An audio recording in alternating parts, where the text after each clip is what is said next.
Channel आज हम कर रहे हैं भोली का सेक्शन नंबर 2। लास्ट टाइम हमने सेक्शन 1 किया था, इस बार हम सेक्शन 2 कर रहे हैं। So let's get started very quickly. तो सेक्शन स्टार्ट होता है एक छोटे से बैकड्रॉप से, जिसमें हमने लास्ट टाइम हमने देखा था कि स्कूल जाना उस बच्ची ने शुरू कर दिया था, भोली ने, कि अब उसकी टीचर ने उसको मतलब नए क्लोथ्स पहनवाए और वो एक नई जगह जा रही।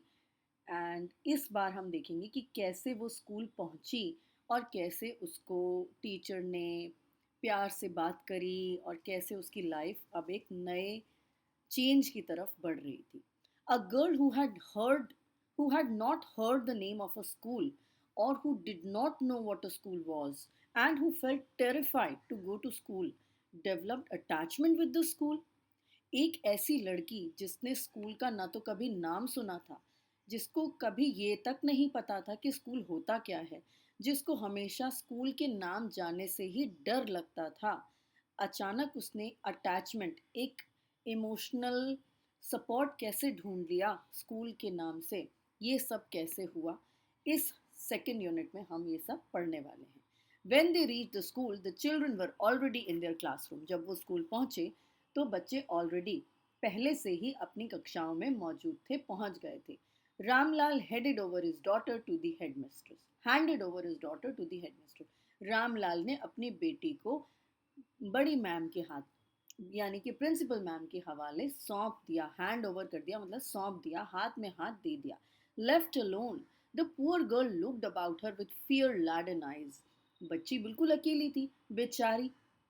उसने इधर उधर देखा अपनी डर भरी आंखों से। There were several rooms, and in each rooms, girls like her squatted on mats, reading from books or writing on slates. बहुत सारे कमरे थे उस स्कूल में, और हर कमरे में उसी की तरह की, उसी की उम्र जैसी लड़कियां, उसी के जैसी लड़कियां घुटनों के बल बैठी हुई थी। जैसे हम नीचे बैठते हैं फ्लोर पर, तो चटाइयों पर बैठी हुई थी लड़कियां। कुछ अपनी किताबों में से पढ़ रही थी, कुछ अपनी स्लेटों पर लिखाई कर रही थी, काम कर रही थी। The headmistress asked Bholi to sit down in a corner in one of the classroom. और प्रिंसिपल मैम ने उसको, भोली को, एक क्लासरूम के एक कोने में बैठने के लिए कहा। Bholi did not know what exactly a school was like and what happened there, but she was glad to find so many girls almost of her own age present there. भोली को ना तो पता था कि स्कूल कैसा होता है और वहाँ पर क्या होता है, लेकिन हाँ, जब उसने देखा कि मेरी उम्र जैसी बहुत सारी लड़कियां वहाँ पर मौजूद हैं, तो वो मन ही मन खुश हुई। She hoped that one of these girls might become her friend. और उसको ये भी लगा कि शायद इसमें से कोई लड़की मेरी दोस्त बन जाए, अच्छी दोस्त बन जाए। द लेडी टीचर, अब उसकी क्लास में एक लेडी टीचर थी जो कि क्लास में कुछ लड़कियों को समझा रही थी, कुछ कह रही थी। Who was in the class was saying something to the girls, but Bholi could understand nothing. Bholi की समझ में कुछ नहीं आ रहा था। She looked at the pictures on the wall, वो तो सिर्फ दीवारों पर लगी हुई तस्वीरों को देख रही थी। The colours fascinated her, colours मान लो उसे अट्रैक्ट कर रहे थे, मतलब वो मुग्ध हो रही थी, उनको देख देख कर फैसिनेट हो रही थी, बहुत ज़्यादा इम्प्रेस हो रही थी उन तस्वीरों को, उसके रंगों को देखकर, जैसे बिल्कुल जिंदा हो चीज़ें, लाइफ लाइक चीज़ें देखकर उसे काफ़ी अच्छा लग रहा था। क्योंकि जब उसने हॉर्स देखा, उसको लगा कि हॉर्स वो उसी ब्राउन कलर का है जैसा कि तहसीलदार साहब अपने घोड़े पर बैठ कर आते हैं। तो brown horse was brown just like the horse on which the tehsildar had come to visit their village. The goat was black like the goat of their neighbour. और ये जो तस्वीर वाली गोट थी, बकरी थी, वो उतनी ही काली थी जितने की उनकी पड़ोसी की गोट थी। Parrot was green like the parrot she had seen in the mango orchard. और तोता उतना ही हरा था जितने की हरे तोते वो अपने आम के बगीचे में देखती थी। And the cow was just like their Lakshmi, और गाय तो मान लो जैसे लक्ष्मी ही की तरह थी। एंड सडनली भोली notice that the teacher was standing bye her side smiling at her. और अचानक उसने नोटिस किया, उसने सोचा, देखा कि कोई मुझे देख रहा है, कोई मेरे साथ में खड़ा है और मुझे देखकर मुस्कुरा रहा है। What's your name little one, तुम्हारा नाम क्या है बेटा? भो भो भो। She could stammer no further than that. वो भो के अलावा कुछ और बोल ही नहीं पाई, वो तो सिर्फ हकला रही थी। Then she began to cry and tears flowed from her eyes in a helpless flood. मान लो आंसुओं की बाढ़ आ गई हो, उसकी आंखों से झरना बहने लगा हो और वो बेचारी रोने लगी, एम्बैरेसमेंट ऑब्वियसली, शर्मिंदगी की वजह से। She kept her head down as she sat in her corner, और अपना सर नीचे करके वो एक कोने में फिर से बैठ गई, not daring to look up at the girls who she knew were still laughing at her. उसको लग रहा था बाकी लड़कियां मुझ पर ज़रूर हंस रही होंगी, मेरा मजाक उड़ा रही होंगी, तो उसमें इतनी भी करेज नहीं थी, इतनी भी बहादुर नहीं थी कि वो उन लड़कियों को देखकर उनका सामना कर सके।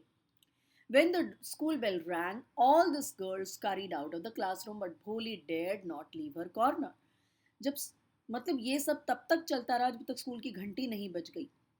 सारी लड़कियां जल्दी जल्दी दौड़ भाग करके क्लासरूम से बाहर चली गई कक्षा से, लेकिन भोली की इतनी भी हिम्मत नहीं थी कि वो अपना कोना तक छोड़ पाए। उसका हेड अभी भी नीचे झुका हुआ था, वो अभी भी सुबक रही थी, रो रही थी। भोली, the teachers voice was so soft and soothing. Teacher की जो आवाज़ थी, उसकी जो अध्यापिका थी, उनकी जो आवाज़ थी वो इतनी मधुर थी, इतनी सुखदायक थी कि मान लो जैसे उसकी माँ ने सचमुच में उसे पुकारा हो। In all her life she had never been called like that. और अपनी ज़िंदगी में उसे इस तरह तो कभी भी नहीं बुलाया गया था। उसके दिल को मानो टीचर की आवाज़ ने छू लिया था। It touched her heart. Get up, said the teacher. It was not a command, but just a friendly suggestion. Bholi got up. उठो बेटा, टीचर ने कहा। वो एक ऑर्डर नहीं था, उसको एक आज्ञा नहीं दी गई थी, बट एक सजेशन था। उठो बेटा, अब उठो, है ना। भोली उठ गई। Now tell me your name, आप मुझे अपना नाम बताओ। Sweat broke out over her whole body. अब उसे दोबारा से पसीना छूट गया। उसको लगा कि अब भी मेरी ये जो जबान है जो लड़खड़ा रही है, क्या वो भी अब फिर से मुझे शर्मिंदा करेगी? Would her stammering tongue again disgrace her? उसको यही लग रहा था कि अब मैं फिर से हकलाऊंगी, फिर से मेरा अपमान होगा, फिर से मैं नहीं बोल पाऊंगी इस काइंड वुमन के आगे। For the sake of this kind woman however she decided to make an effort. फिर भी वो औरत इतनी प्यार से उससे बात कर रही थी, उसकी टीचर, उसने कोशिश करी कि चलो मैं एक बार ट्राई करती हूँ। She had such a soothing voice, she would not laugh at her. और उसकी तो इतनी अच्छी आवाज़ है, वो तो मेरे पर कभी भी हंसेगी नहीं, कभी भी मेरा मजाक नहीं उड़ाएगी। फिर भी वो कोशिश करती रही, स्टैमर करती रही, लेकिन उसने ट्राई किया। भो भो मतलब बोल नहीं पाई बेसिकली। वेल डन, बहुत अच्छे, वेरी गुड। जैसे टीचर क्या करती है, एनकरेज करती है, बढ़ावा देती है। Come on now, the full name. ठीक है, बहुत अच्छे, बेहतरीन। अब अपना पूरा नाम बताओ। भोली। तो आखिरकार उसके मुंह से भोली निकल गया। At last she was able to say it and felt relieved. अब जो है वो तो एकदम निश्चिंत हो गई थी कि अब मैंने तो बहुत बड़ी अचीवमेंट कर ली है, बहुत बड़ी सफलता पा ली है, अपना नाम कह दिया। लेकिन उसके लिए उस टाइम पर वो ही एक बहुत बड़ी सफलता का कारण था कि वो अपना नाम अच्छे से बोल पाई। Well done. The teacher patted her affectionately and said, put the fear out of your heart and you will be able to speak like everyone else. बहुत बढ़िया बोली। उसने उसे प्यार से थपथपाया और कहा, अपना ये जो डर है अपने दिल से बिल्कुल निकाल दो, और तुम भी एक दिन सब लोगों की तरह अच्छे से बोल पाओगी। Bholi looked up as if to ask really. Bholi ने देखा जैसे वो मानो पूछना चाहती हो, क्या सच में ऐसा हो सकता है? Yes yes, it will be very easy. You just come to school every day, will you come? Bholi nodded. No, say it aloud. तो अब टीचर ने उसकी बात समझ गई और कहा कि हाँ हाँ, ये बहुत आसान है, बस तुम्हें एक ही काम करना है, तुम्हें स्कूल रोज आना है, क्या तुम आओगी? भोली ने इशारा कर दिया कि हाँ आऊंगी, लेकिन टीचर ने कहा नहीं, जोर से बोलना पड़ेगा कि तुम आओगी। यस। एंड भोली herself was astonished that she had been able to say it. और भोली खुद अपने ऊपर आश्चर्यचकित हो गई कि मैं ये यस कैसे बोल पाई, इतनी जोर से कैसे बोल पाई। See, didn't I tell you, now take this book. अब टीचर भी अपने ऊपर मंद मंद स्माइल कर रही थी, क्योंकि उसने एक अचीवमेंट पा ली थी भोली के रेफरेंस में, कि भोली को आखिरकार उसने एनकरेज कर दिया था, बोलने के लिए मजबूर कर दिया था। देखा, मैंने कहा था ना, चलो अब ये किताब लो और घर जाओ। The book was full of nice pictures and pictures were in colour. तो बुक्स में बहुत सारी बड़ी बड़ी अच्छी सुंदर पिक्चर्स थी, तस्वीरें थी, और उनमें कलर भरे हुए थे, जैसे कि डॉग था, कुत्ता था, बिल्ली थी, गोट यानी कि बकरी थी, हॉर्स यानी कि घोड़ा, पैरट यानी कि तोता, टाइगर यानी कि बाघ, एंड काउ जैसे कि यानी कि गाय, जैसे कि Lakshmi. And with every picture was a word in big black letters, और हर पिक्चर के साथ एक शब्द लिखा हुआ था बड़े बड़े काले अक्षरों में। एक महीने के अंदर अंदर, in 1 month, you will be able to read this book, तुम ये बुक पढ़ना बिल्कुल सीख जाओगी। और फिर मैं तुम्हें एक बड़ी बुक दूंगी और उसके बाद एक और बड़ी book. Then I will give you a bigger book and then a still bigger one. In time, you will be more learned than anyone else in the village. और समय रहते रहते तुम इतनी पढ़ी लिखी हो जाओगी जितना कि इस गांव में कोई भी नहीं है. Then no one will be ever able to laugh at you. People will listen to you with respect and you will be able to speak without the slightest stammer. Understand? Now go home and come back early tomorrow morning. तो teacher ने कहा कि फिर कोई भी तुम्हारा मजाक नहीं उड़ा पाएगा। लोग तुम्हारी बातों को ध्यान से सुनेंगे और इज्जत देंगे, और तुम्हारी जो तुम बोलोगी बिना किसी हिचकिचाहट के, बिना किसी घबराहट के और बिना किसी हकलाहट के बोल पाओगी। समझ गई? चलो अब घर जाओ और कल जल्दी आना, कल सुबह जल्दी आना। Bholi felt as if suddenly all the bells in the village temple were ringing and trees in front of the schoolhouse had blossomed into big red flowers. तो भोली के लिए इतना अच्छा दिन शायद ही कोई होगा। उसको लगा जैसे मंदिर में घंटियां बज रही हैं, जैसे पेड़ों, स्कूल के सामने जो बड़ा सा पेड़ था उसमें बड़े बड़े लाल रंग के फूल खिल गए हैं। तो बेसिकली उसका मन की स्थिति बताई जा रही है कि वो कितनी ज़्यादा खुश थी। Her heart was throbbing with a new hope and a new life. Thus the years passed.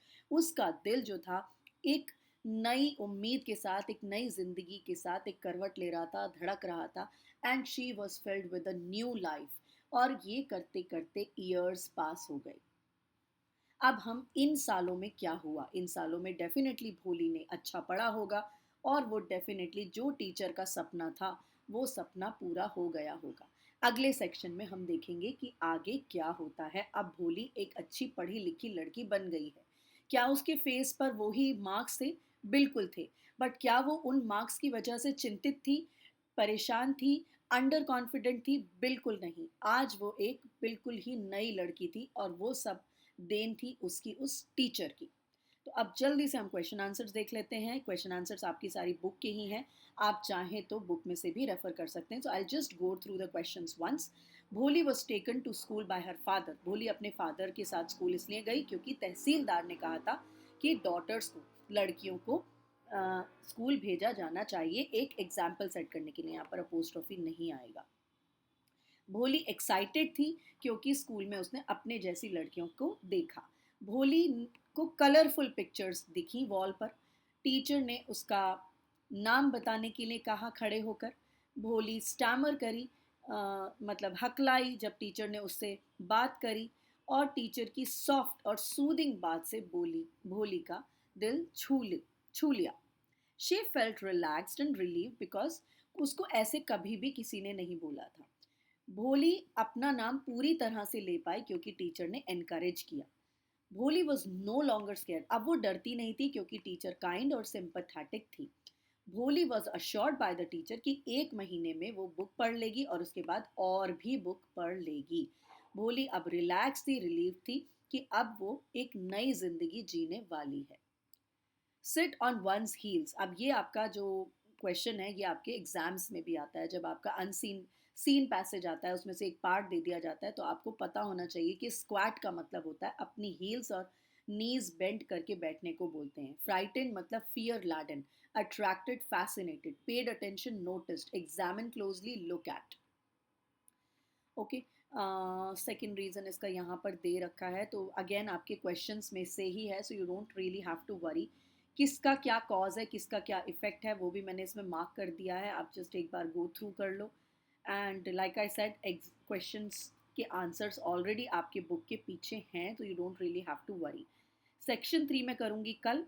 And stay tuned, keep watching, do subscribe to my channel, and do share it with your friends if you like this lesson interesting. Thank you so much for watching. Have a great day ahead. Take care and God bless. Bye.